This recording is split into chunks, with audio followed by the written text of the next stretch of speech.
Une femme qui pense que le meilleur moyen de réussir dans la société est d'être belle ou bien maquillée est une femme qui n'a rien compris à la vie. Celle-là s'assimile à un vulgaire objet de décoration. Fais donc attention à cela, car ce qu'elle pense, elle l'inculquera à tes enfants. Si tu demandes à un chien d'éduquer ton enfant, ne t'étonne pas de voir ton enfant marcher à quatre pattes. M'a souvent dit ta grand-mère.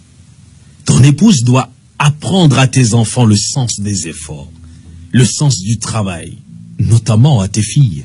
La réussite sociale d'une femme n'est plus d'épouser un homme qui a déjà réussi dans la société. On ne courtise pas sa future femme comme on courtise une copine. Amène-la souvent chez les tiens passer quelques jours. Tu pourras voir si elle sait s'occuper d'un toit et surtout cuisiner. C'est très important. Un repas concocté par son épouse vaut mieux qu'un plat de restaurant. Là-bas, on ne sait pas qui cuisine ni comment on fait. Évite une paresseuse obsédée par son enveloppe extérieure, qui passera plus de temps devant un miroir qu'à veiller à la salubrité de son foyer. Pour savoir quel type de bosseuse est une femme, regarde ses ongles. S'ils sont longs et aussi lustrés qu'un meuble du palais présidentiel, dis-toi que celle-là n'a jamais tenu un balai de sa vie. Aussi, choisis ton épouse pour ses rapports avec ta famille. N'admets jamais dans ta maison une femme qui va mettre une barrière entre toi et tes frères et sœurs. Choisis donc une femme au grand cœur.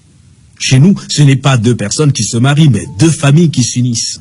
Nos familles, là, sont parfois insupportables. C'est comme ça. Il est important de savoir si elle sera capable de supporter les caprices de ton vieux père et peut-être le rejet de ses belles-sœurs.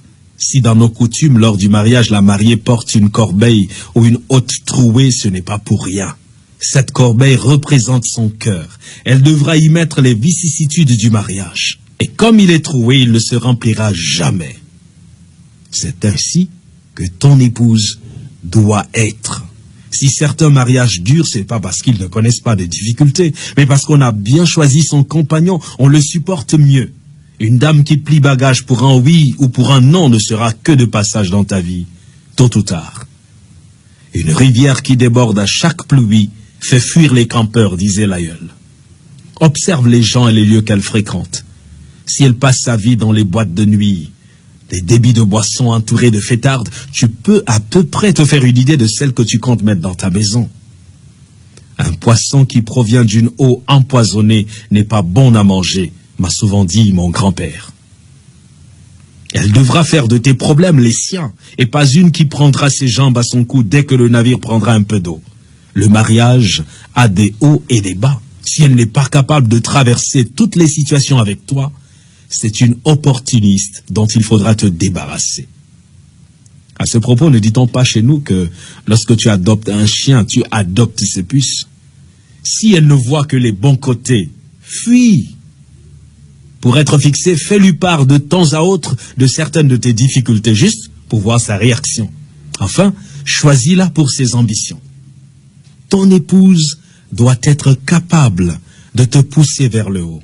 Elle doit non seulement être une incubatrice d'idées, mais un soutien dans tes projets. Tu dois savoir te dire quand un projet est bon ou pas. Évite de prendre quelqu'un qui va constituer un fardeau. Qui, lorsque tu feras le bilan de ta vie après quelques années, ne t'aura pas aidé à progresser. Car vois-tu, on ne construit pas sa vie pour sa femme, on la construit avec elle. Bref, pour le reste, elle apprendra, car le mariage c'est aussi une école. Ne t'attends donc pas forcément à trouver une femme qui réponde à tous ces critères, mais qui sera apte à s'améliorer. Tiens compte de mes recommandations, mon enfant.